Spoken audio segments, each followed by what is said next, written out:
నమస్తే. శ్రీమాత్రే నమః. శ్రీ గురుభ్యో నమః. మనకి ఖగోళ శాస్త్రంలో ఎప్పటికప్పుడు గ్రహాలు మారుతూ ఉండడము, ఆ గ్రహాల యొక్క ఫలితాలు దేశ కాలమాన పరిస్థితుల మీద, రాజకీయం మీద, న్యాయ వ్యవస్థ మీద, ఇలాగ దేశం మీద పడుతూ ఉంటుంది. తరువాత మేషాది ద్వాదశ రాశుల మీద అంటే వ్యక్తులకి కూడా ఈ యొక్క గమనాలు ఫలితాన్ని ఇస్తాయి. ఆ ఫలితాలు ఎలా ఉంటాయంటే మిశ్రమ ఫలితాలు. కొంతమందికి మంచిగాను, మరికొంతమందికి చెడుగాను, మరికొంతమందికి శుభాశుభాలు మిశ్రమంగాను ఉండబోతున్నాయి. అయితే ఈ సమయంలో జూన్ నెలలో మనకి శని తిరోగమన దశలో ఉన్నాడు. అంటే 2025 జూన్ 7వ తారీఖు నుంచి శని మీనరాశి నుంచి తిరోగమనం చేస్తున్నాడు. అయితే ఈ చేయడం వల్ల కొన్ని రాశుల మీద ప్రతికూల ప్రభావాలు చూపించే అవకాశం కనబడుతోంది. అయితే ఉదాహరణకి మేష, కర్కాటక, సింహ, కుంభ, మిథున, కన్య, తుల, వృశ్చిక రాశులకి దేని మీద ఎఫెక్ట్ చూపిస్తున్నాడు అంటే ఈ చెప్పిన గ్రహాల రాశుల మీద ఎటువంటి ఎఫెక్ట్ అంటే ఆరోగ్య పరంగాను, కుటుంబ పరంగాను, ఆర్థిక పరంగాను, మానసిక ఒత్తిడి పరంగాను సమస్యలను సృష్టిస్తున్నాడు. అంటే సమస్యలను ఈ రాశుల వాళ్ళకి ఏర్పడబోతున్నాయి. అయితే కొంతమందికి అంటే మిగిలిన రాశులు అనగా వృషభ, మకర, ధనుస్సు, మీన ఈ 4 రాశుల వాళ్ళకి అనుకూలంగా తీర్పును అంటే అనుకూలంగా మంచి ఫలితాలను ఇవ్వబోతున్నాడు. అయితే ఇదే సమయంలో ఈ జూన్ నెలలో మనకి గురు కూడా అస్తమయ సమయంలోకి వచ్చేసాడు. అంటే ఏ డేటు అంటే జూన్ నెలలో గురుగ్రహము అస్తమించబోతోంది. అంటే వేరే స్థానానికి వెళ్ళిపోతున్నాడు. ఇది వైదిక జ్యోతిష్య శాస్త్రంలో శుభప్రదంగా పరిగణించబడదు. అంటే ఈ గురు అస్తమయం అనేది అశుభ సూచన అనేది చెప్పడమైంది. అయితే కొన్ని రాశుల వాళ్లకు ఈ సమయంలో మంచి జరుగుతుంది. ఇప్పుడు ఒకటి ఏ గ్రహమైనా కొంతమందికి మంచి చేస్తాడు, కొంతమందికి చెడు ఫలితాలను ఇస్తాడు. 3 వర్గాలుగా అన్నమాట. మూడో వర్గానికి మిశ్రమ ఫలితాలను ఇస్తారు. ప్రతి ఒక్కళ్ళకి మంచి చేయడు, ప్రతి ఒక్కళ్ళకి చెడే చేయడు, ప్రతి ఒక్కళ్ళకి మిశ్రమమే ఇవ్వడు. ఇలాగా వారి వారి కర్మానుసారము వ్యక్తిగత జాతకంలో ఆ జాతకుడు చేసుకున్న కర్మను బట్టి ఏ గ్రహమైనా శుభాశుభ ఫలితాలను ఇస్తాడు. మరి కొంతమంది అనుకోవచ్చు, నాకు ఎప్పుడూ ఇబ్బందులే ఉంటున్నాయి, ఎప్పుడూ కష్టాలే ఉంటున్నాయి అంటే అది గ్రహాల తప్పో లేకపోతే దైవం తప్పో కాదు. ఆ వ్యక్తి గత జన్మ కర్మానుసారము ఏ గ్రహము ఎక్కడెక్కడ సంచారం చేసి ఎంత మాత్రము ఫలితం ఇవ్వాలో ఆ జీవి చేసుకున్న పుణ్యానికి ఎంత మాత్రం ఫలితాన్ని ఇవ్వాలి, చేసుకున్న పాపానికి ఎంత శాతం కష్టం ఇవ్వాలి అనేది గ్రహాలు నిర్ణయించబడతాయి తప్ప మరొక అంటే దైవము చేసింది కాదు, ఎవరు చేసింది కాదు. ఇక్కడ ప్రత్యేకంగా ప్రతి ఒక్కళ్ళు గుర్తుపెట్టుకోవాల్సింది మీరు చేసిన కర్మానుసారమే అది మంచైనా చెడైనా గ్రహాలు మనకి అందిస్తాయి. కాబట్టి ఇక నుంచైనా గుర్తెరిగి మంచి చేసే ప్రయత్నం తప్పనిసరిగా చేసుకోండి. అయితే ప్రతి రాశి మీద ఈ గ్రహాల యొక్క ప్రభావము వేరువేరుగా ఉంటుంది.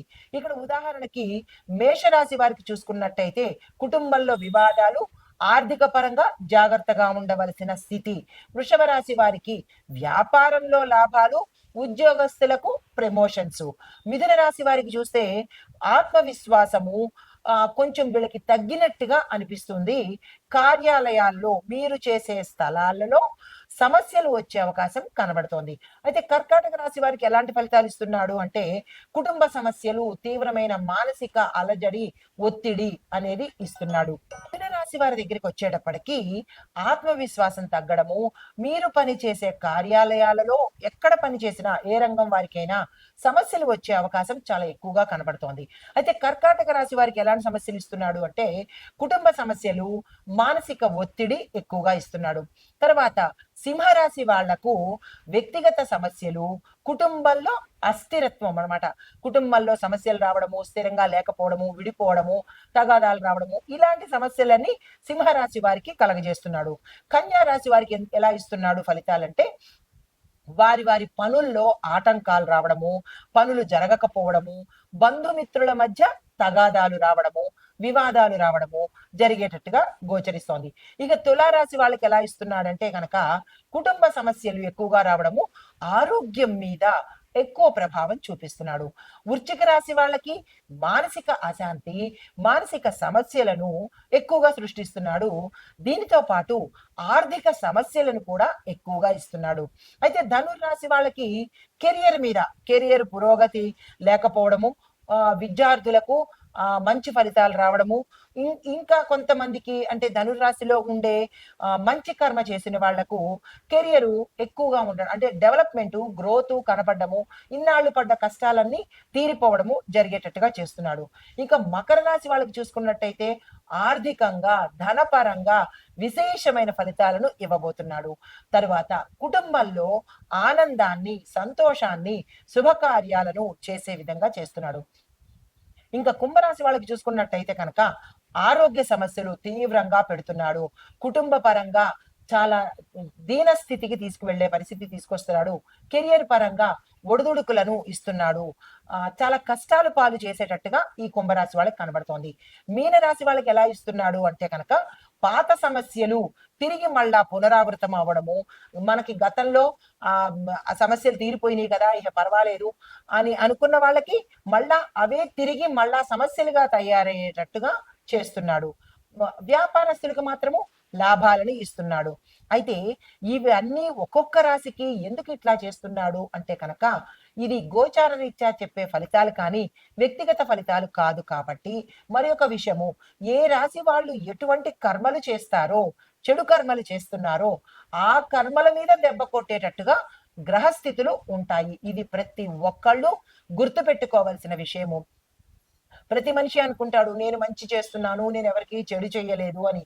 కానీ మనం మంచి చేశామా చెడు చేశామా అనేది మనం పెట్టుకున్న సీసీ కెమెరాలు కాకుండా ఈ గ్రహాలు పెట్టుకున్న సీసీ కెమెరాలు చాలా చక్కగా క్యాప్చర్ చేస్తాయి.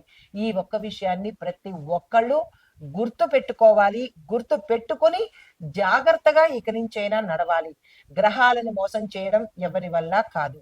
అయితే ఇది మనుషులకు ఈ రాశుల ప్రకారంగా ఇచ్చే పరిస్థితి.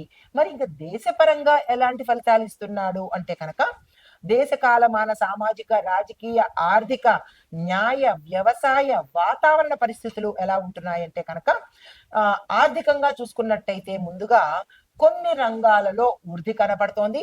మరికొన్ని రంగాలలో మందగమనము అంటే స్లోగా డెవలప్మెంట్ కనబడుతోంది. అయితే రాజకీయ పరంగా చూసుకున్నట్టయితే కనుక కొన్ని రాష్ట్రాలలో రాజకీయము అస్థిరత్వంగా ఉంటుంది. ఎవరు ఉంటారా తెలీదు, ఎవరు పోతారా తెలీదు, ఏ పార్టీ వస్తుందా తెలీదు, ఏ పార్టీ రాదా తెలీదు. ప్రజలకి డైలమాలో ఉంటారు. తద్వారా రాజకీయ నాయకులు కూడా డైలమాలో ఉండే పరిస్థితి గోచరిస్తోంది. తర్వాత ఇంకా వ్యవసాయం పరంగా చూసినట్టయితే కనుక వర్షపాత ప్రభావము పంటల మీద దిగుబడి మార్పులు ఎక్కువగా కనబడుతోంది. కొన్ని ప్రాంతాలలో పంటలు సరిగా పండకపోవడము, కొన్ని ప్రాంతాలలో వర్షాలు సరిగా ఉండకపోవడము, ఇలాంటిది అంటే మనిషి మీద ఎట్లాంటి ప్రభావం ఉంటుందో దేశం మీద ప్రతి అంశంలోనూ గ్రహాల యొక్క ప్రభావం తప్పనిసరిగా ఉండి తీరుతుంది. అది వాతావరణం మీద ఇలా పడుతోంది. వ్యవసాయం మీద ఇలాగా అంటే వ్యవసాయంలో అస్థిరత్వము, ఒక చోట బాగుండడము, ఒక చోట బాగోకపోవడము. ఇంకా వాతావరణంలో ఎలా ఉంటుందో మనకి తెలిసిందే కదా.